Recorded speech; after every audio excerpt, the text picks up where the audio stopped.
Hello bachcho, let's see this question. There are counters available in 3 different colors. The counters are all alike except for the colors. Find the total number of arrangements consisting of 5 colors, assuming sufficient number of counters of each color. If each arrangement consists of counter of every color. Total number of arrangements निकालने हमें यहाँ पे. Clear? So what we going to use? A key concept over here is number of arrangements. That means we have to use the permutation, that is n factorial divided by p1 factorial into p2 factorial and so on up to p of k factorial.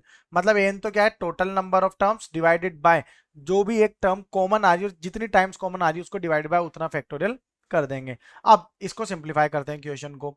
तो अगर हम देखते हैं suppose 3 different colour है. एक colour मैंने लिया white, then blue and then red. 3 different colour है. तो फर्स्ट केस इसमें जो बनेगा हमारा वो क्या बन सकता है, 5 काउंटर्स बनाने. तो एक केस बनेगा जिसमें 2 white, 2 blue and 1 red colour होगा. क्लियर? ये फर्स्ट केस है.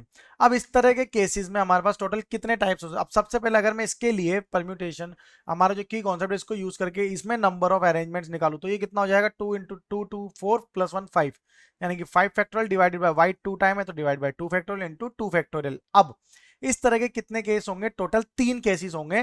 पहला केस जिसमें 2 व्हाइट 2 ब्लू है. दूसरा केस क्या होगा जिसमें 1 व्हाइट 2 ब्लू 2 रेड.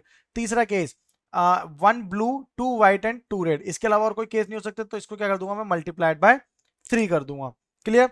अब इसको सिंप्लीफाई कर लेते हैं. यहाँ पे ये कितना जाएगा, 5 into 4 into 3 into 2 divided by 2 into 2. ये 2 से 2 कैंसिल आउट हो गया, 2 1 जा 2 2 जा, मल्टीप्लाइड बाय 3 भी है तो कितना हो जाएगा, 5 into 2 into 3 into 3. That means 5 into 2 10, 10 into 9 equal to 90.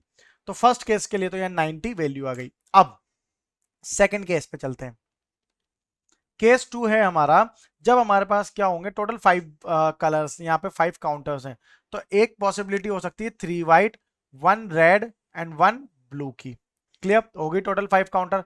Second, अब जो है हमारे पास टोटल 5 ही काउंटर्स हैं. तो 5 के लिए वेज क्या हो सकते हैं, या तो 2 2 के 2 हो और एक सिंगल हो. अदरवाइज तीनों में 3, मतलब जितने काउंटर्स है 3 काउंटर्स है, तीनों काउंटर में एक एक कलर तो एग्जैक्टली आना ही चाहिए.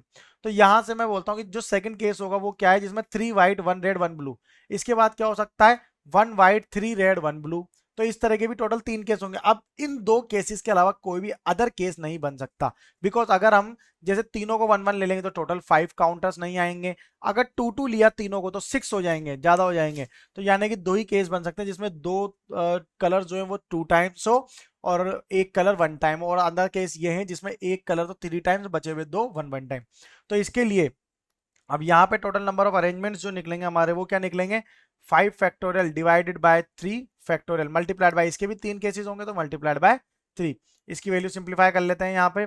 तो कितना आएगा, 5 into 4 into 3 factorial divided by 3 factorial into 3. Cancel out हुआ, क्या बचा, 5 into 4 into 3 which is equal to कितना आएगा, 5 इंटू 4 20, 20 इंटू 3 60.